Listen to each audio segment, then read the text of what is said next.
H হলে ধ তেনেকৈ অলপ যুক্তাক্ষৰ আছে জি ভিতৰত যদি এইচ থাকে তাহলে ঘ হ'ব টি ভিতৰত যদি এইচ থাকে ফ হ'ব এইবোৰ যুক্তাক্ষৰ মনত ৰখাটো উচিত স্ক্ৰীনশ্বট মাৰি দিব ভালকৈ নমস্কাৰ আজি ভিডিঅ'টো মোৰ সেইসকল লোকৰ বাবে যিয়ে ইংৰাজী ABCD জানে কিন্তু শব্দটো পঢ়িব নাজানে গতিকে ইংৰাজী শব্দ পঢ়িব জানিবৰ বাবে কিছুমান মই সহজ সহজ টিপছ দিম সেই টিপছখিনি আপোনালোকে ফ'ল' কৰিব ঘৰত প্ৰেক্টিছ কৰিব আৰু 100% গেৰাণ্টি নিশ্চয় পঢ়িব পাৰিব গতিকে আহক ভিডিঅ'টো পলম নকৰি আৰম্ভ কৰোঁ যিকোনো এটা ভাষা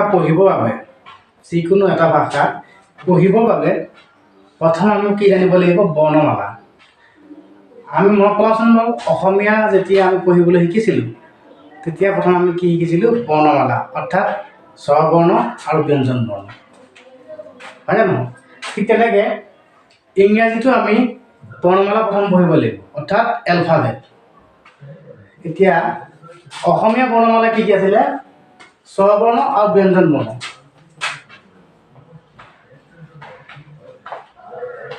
স্বৰবৰ্ণ আৰু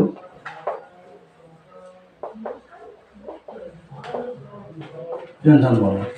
মানে স্বৰবৰ্ণকেইটা কি আছিলে অ আ হস্ৰই দীৰ্ঘই হস্ৰ দীৰ্ঘ ৰি এ ঐ উ ঔ হয়নে এইটা স্বৰবৰ্ণ আছিলে অ আ হস্ৰই দীৰ্ঘই হস্ৰ দীৰ্ঘ ৰি এ ঐ উ ঔ এইটা আছে স্বৰবৰ্ণ আৰু ব্যঞ্জন বৰ্ণ কি আছিলে ক খ গ ঘ ইত্যাদি কৰ পৰা হস্ৰন্ত অনুস্বৰ বিসৰ্গ চন্দ্ৰবিন্দুলৈকে যিখিনি আছিলে সেইখিনি ব্যঞ্জন বৰ্ণ আৰু স্বৰবৰ্ণ কি আছিলে এইখিনি এতিয়া এই দুটা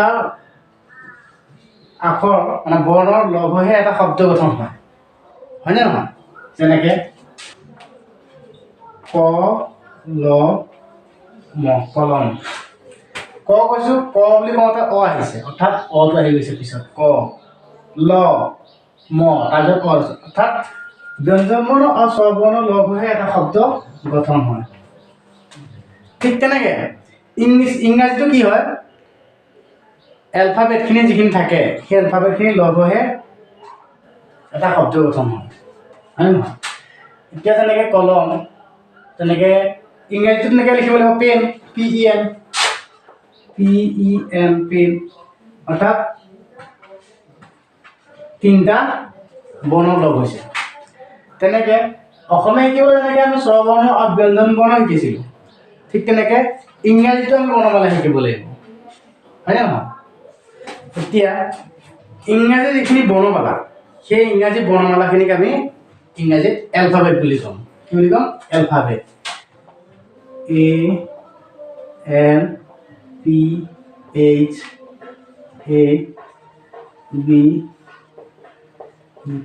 অৰ্থাৎ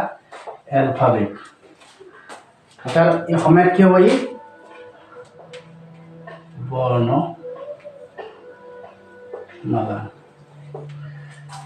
বৰ্ণমালা ইংৰাজী এলফাবেটখিনি দুটা ভাগত ভাগ কৰিব পাৰি এটা হৈছে ভাৱেল আনটো হৈছে কনচনেণ্ট অসমীয়াত যিদৰে স্বৰবৰ্ণ আৰু ব্যঞ্জন বৰ্ণ ইংৰাজীত তেনেকৈ ভাৱেল আৰু কনচনেণ্ট এতিয়া ভাৱেল কাক প্ৰথম জানিব লাগিব ভাৱেল অৰ্থাৎ স্বৰবৰ্ণ যি বৰ্ণই আন বৰ্ণৰ সহায় নোলোৱাকৈ উচ্চাৰণ হয় সেইবিলাকক ভাৱেল বুলি কোৱা হয় ইংৰাজী ভাৱেলকেইটা হৈছে A E I O U সৰু ফলাত A E I O U এইটা হৈছে ভাৱেল আৰু কনসনেণ্ট কেইটা হৈছে এলফাবেটত যিখিনি থাকে এলফাবেট মানে হৈছে এ পৰা জেডলৈকে যিখিনি থাকে A B C D E F G H I J K L M N O' P Q R S T U V W X Y Z এই গোটেই বৰ্ণখিনিক এলফাবেট বুলি কোৱা হয় আৰু এই এলফাবেটকে দুটা ভাগ কৰিছে এটাক দিছে স্বৰবৰ্ণ অৰ্থাৎ ভাৱেল আনটোক ব্যঞ্জন বৰ্ণ অৰ্থাৎ কনচনেণ্ট কনচনেণ্ট কেইটা হৈছে এলফাবেটৰ এই পাঁচটা বৰ্ণ বাদ দি বাকীখিনি হৈছে কনচনেণ্ট হা কনচনেণ্ট ভাৱেল আৰু দুটা ভাৱেল আছে এইটো হ'ল চেমি ভাৱেল চেমি ভাৱেল দুটাই ডব্লিউ আৰু ৱাই এই পাঁচটা আৰু এই দুটা এইকেইটা স্বৰবৰ্ণত পৰে বাকীখিনি ব্যঞ্জন বৰ্ণ অৰ্থাৎ কনচনেণ্ট বাকীখিনি কি থাকিব B C D F G H J K L M N P Q R S T V X Z এতিয়া ভাৱকেইটা কি হ'ল এ ই আই অ' ইউ আৰু চেমি ভাৱেলটো হৈছে ডব্লিউ আৰু ৱাই বাকী কনচনেণ্ট কেইটা হৈছে B C D F G H J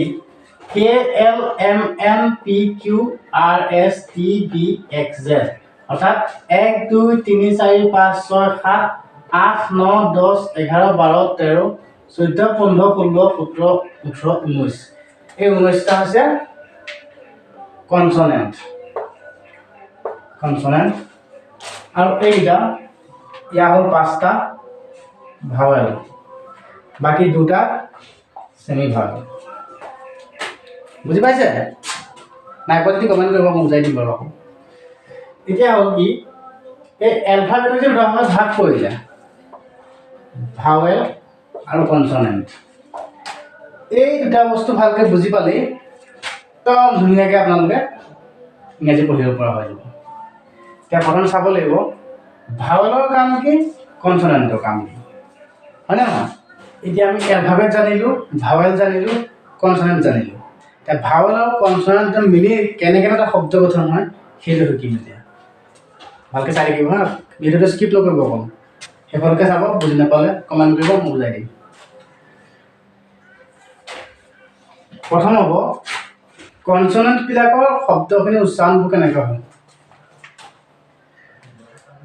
B অৰ্থাৎ অসমীয়া বৰ্ণমালাৰ ব মন দি গুৰুত্ব দি চাব ব চি হ'ল প্ৰথম স্বৰ বি চি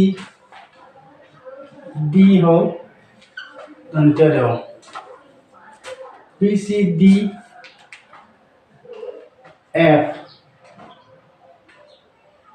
এফ হ'ল ফ জি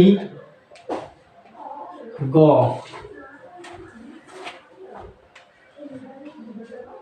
এইচ হ আই আই হ'ব আইটো ভালত থাকিব এইচ জে জে হ'ল বৰ্গীয় জ এইচ জে কে ক এল ল এম ম এন ন পি মানে হ'ল প কিউ মানে হ'ল ক যোগ ক সমান ক বুলি আমি ধৰিব পাৰোঁ যদি কিউ থাকে আৰটো হ'ল ৰ এছটো হ'ল দ্বিতীয় চ টিটো হ'ল তন্ত্ৰীয় ত ভি টো হ'ল ভ x টো হৈছে খ যোগ ক সমান খ ক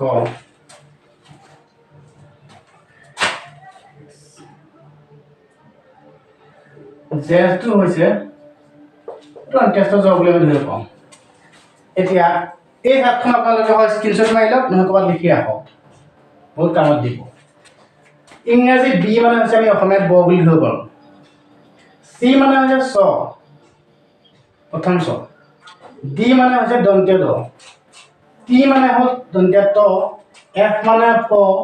জি মানে গ এইচ মানে হ জে মানে বজ্ঞা জ কে মানে ক এল মানে ল এম মানে ম এন মানে দন্তীয় ন পি মানে প কিউ মানে ক যোগ ক ধৰ কিউত দুটা ক লাগি ক হৈ আছে আমি ধৰিব পাৰোঁ আৰ মানে হৈছে ৰ অসমীয়া ৰ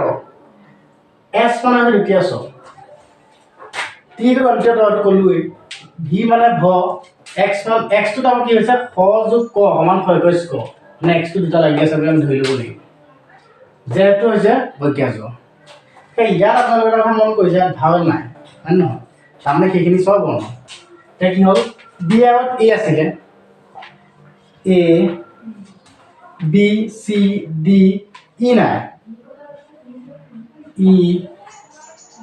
এফ জি এইচ আছে আই নাই আইটো মানে ভাওল আই জে আছে কে আছে এল আছে এম আছে এন অ' নাই P Q R S T U নাই ইউ ভি ডব্লিউ নাই এইকেইটা চেমি ভাৱেল আছে ডব্লিউ আৰু ৱাই এইকেইটা চেমি ভাৱেল আছে এতিয়া ভাৱেল কেইটা হ'ল আমাৰ এ ই আই অ' ইউ এইকেইটা হৈছে ভাৱেল এতিয়া সকলোৱে বুজি পায় ভাৱেল পাঁচটা বা vowel A E I O' U এই পাঁচটা কামনো কি এই পাঁচটাৰ মূল কামটো আছে এটা শব্দ গঠন কৰাত এই পাঁচটাই যথেষ্ট গুৰুত্বপূৰ্ণ ভূমিকা পালন কৰে ভালকৈ মন দি চাব এ মানে হৈছে আ সমান আকাৰ ই মানে হৈছে এ সমান একা আই মানে হৈছে হস্ৰই সমান হস্ৰইকা ও শব্দটোৰ অৰ্থ হৈছে অ শব্দটো হৈছে অ আৰু ইউ শব্দটোৰ অৰ্থ হৈছে হস্ৰ অৰ্থাৎ হস্ৰৌকা হয়নে আ মানে এ মানে হৈছে আ অৰ্থাৎ আকাৰ হ'ব ই মানে হৈছে এ অৰ্থাৎ একাৰ হ'ব আই মানে হৈছে হস্ৰইকা হ'ব ও মানে অ অৰ্থাৎ অ উচ্চাৰণটো যে হয় ইউ মানে হৈছে হস্ৰৌকা ডব্লিউটো হৈছে ৱাব্য ৱাইটো হৈছে অন্ত্যেষ্টয় বুজি পাইছে এতিয়া আমি লিখিব লাগে যেনিবা বানানা কেনেকৈ লিখিব লাগিব ইংলিছত বানানা হ'লে কি হ'ব ইয়াত লিখিছোঁ বদাকা বা নদাকা না অৰ্থাৎ বানানা এই বানানা শব্দটোকে মই ইংলিছত লিখিব লাগে ইংলিছত লিখিবলৈ যাওঁতে আমি চাব লাগিব প্ৰথম ব বহিছে বটো ইয়াত কি হ'ব বি ব বি হ'লে বুজি পাইছে বি অৰ্থাৎ ব মানে বি ব এইটো চাতখন ভাষা থাকিব লাগিব বি আহিলে তাত আকাৰ লাগি আছে আকাৰ আমি ক'ত বিচাৰিব লাগিব ভাৱেলত দেখিছিলোঁ এই শব্দটো হৈছে আ অৰ্থাৎ আকাৰ বত আকাৰ বিটো আমি ব লিখি দিলোঁ এই বটো আমি বি লিখিলোঁ ব এতিয়া আকাৰ দিব লাগে অৰ্থাৎ ইংৰাজী আকাৰ দিব লাগিব এ বি এ বতাকে বা সেইটো হৈ গ'ল তাৰপৰা ন কি আছে চাব লাগিব ন এন মানে দন্ত্য ন এন দিলোঁ দন্ত্য নত আকাৰ দিব লাগিব আকৌ এ দিব লাগিব বুজি পাইছে নাই আকাৰ ক'ৰ পৰা আহিছে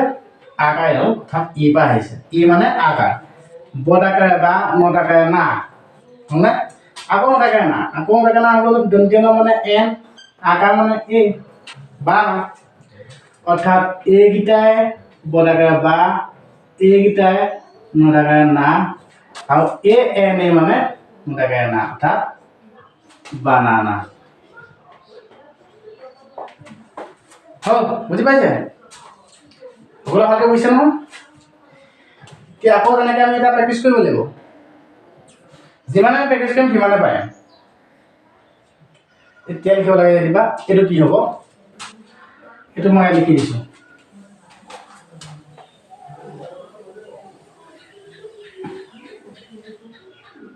এটা আমি কি লিখিছোঁ মই পঢ়িব নাজানো ধৰি লওক পঢ়িব যে আমি শিকি আছোঁ ONION অৰ্থাৎ কি লিখিলে এইটো অ'টো কি আছে ইয়াত অ মানে অ হ'ব তাৰমানে অ এনটোৱে ন আইটো কি আছিলে নট আই মানে হচৰি আই মানে এইটো হচৰি অৰ্থাৎ হচৰিকা নট হচৰিকাই লাগিব আকৌ দিলে অ মানে অ আকৌ এন মানে কি আছিলে ন অৰ্থাৎ কি হৈ গ'ল এতিয়া অ নজৰিকা নি অ ন কি হ'ল অনিয়ন ONION অনিয়ন অৰ্থাৎ পিঁয়াজ এতিয়া তেনেকৈ আমি এতিয়া এই চাৰিখন মুখস্থ কৰি মই যেনেকৈ ও মানে অ এন মানে ন আই মানে ন হচৰিকা অ মানে অ এন মানে ন অনিয়ন তেনেকৈ এতিয়া তেনেকৈ যেতিয়া লিখি দিলোঁ তেনেকৈ আপোনালোকে যিমান পাৰে নিজে প্ৰেক্টিছ কৰি এই চাৰিখন মুখস্থ কৰি লৈ এইখন গুৰুত্বপূৰ্ণ চাৰ্ট এই চাৰ্টখন আৰু এই ভাওলৰ চাৰ্টখন এই ভাওলে কি কয় আকাৰ হচৰিকা এক আমি ক'ত পাম সেইটো পাম গতিকে এই চাৰ্টখন মুখস্থ কৰি যিকোনো শব্দ জোটাই জোটাই পঢ়িবলৈ চেষ্টা কৰক নিশ্চয় পাৰিব এতিয়া আৰু মই প্ৰেক্টিছ দি আছোঁ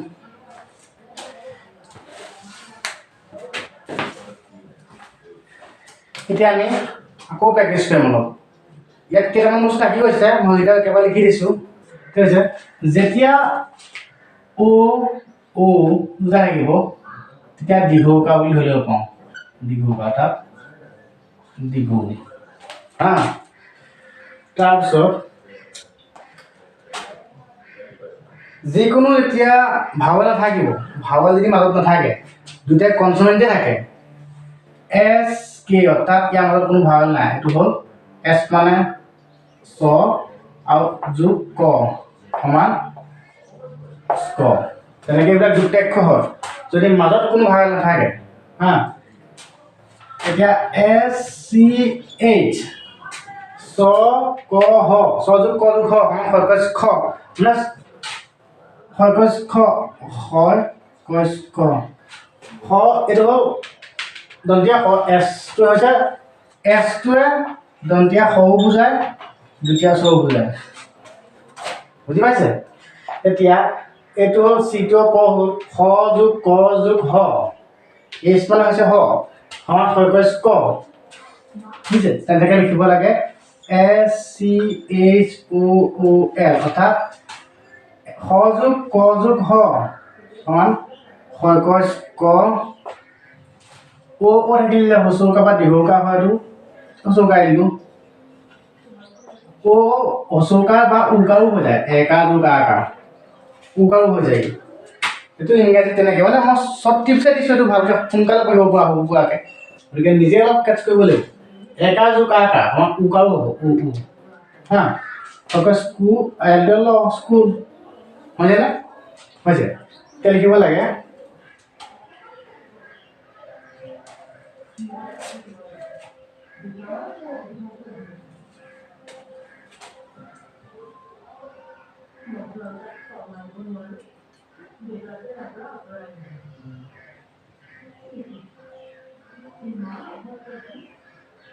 লিখিব লাগে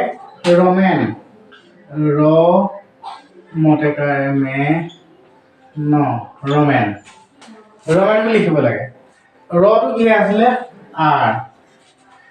ৰ বুলি কওঁতে আমি কি আহিছে পিছত অ আহিছে ৰ মে ন বুলি কওঁতে আৰটো দিলোঁ কিন্তু আৰ মানে ৰ নহয় আৰৰ পিছত অ লাগি আছে মানে ৰ টু অ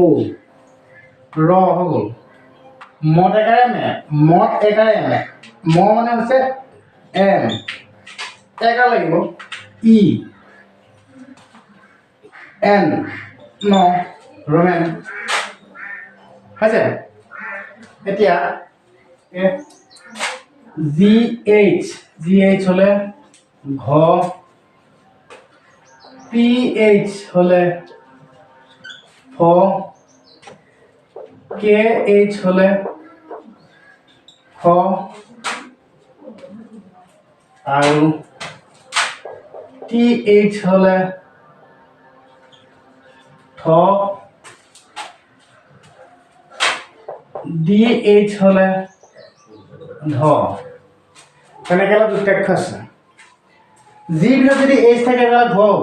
টি পিছত যদি এইচ থাকে ফ হ'ব কে পিছত এইচ থাকিলে খ হ'ব ডি পিছত এইচ থাকিলে ধ হ'ব তেনেকৈ এইবোৰ যুক্তাক্ষৰ মই পঢ়াটো উচিত স্ক্ৰীনশ্বট মাৰি ল'ব ভালকৈ চাই অলপ কষ্ট কৰিব ট্ৰাই কৰিব যিমান পাৰে সিমান প্ৰেক্টিচ কৰিব নিশ্চয় পাৰিব এতিয়া আপোনালোকক মই আৰু এটা কথা বুজাবলৈ গৈ আছোঁ যদি কেতিয়াবা শব্দত টি আই অ' এম একেলগে দেখে একেলগে যদি ক'ৰবাত থাকে তেতিয়া হ'ব কি এই গোটেই চাৰিটা মিলি হ'ব চন অৰ্থাৎ চন মানে আকৌ 2021 2022 এই চনটোৰ কথা কোৱা নাই এই চনটো হ'লে ইয়েৰ YEAR ইয়েৰ মানে হৈছে চন এইটো হৈছে চন কি এইটো এনেকুৱা এটা চন মানে ধৰি লওক টিউচন TUTION অৰ্থাৎ টিউচন বুজি পাইছা TION যদি থাকে টিউচন অৰ্থাৎ QUESTION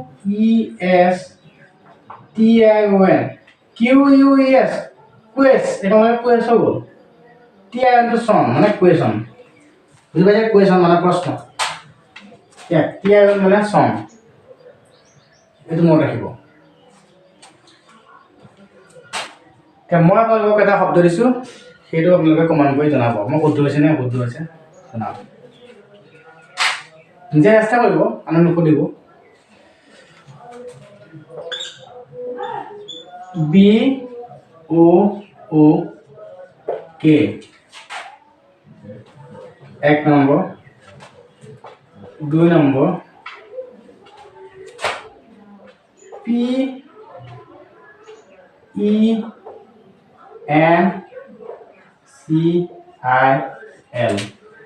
এইটা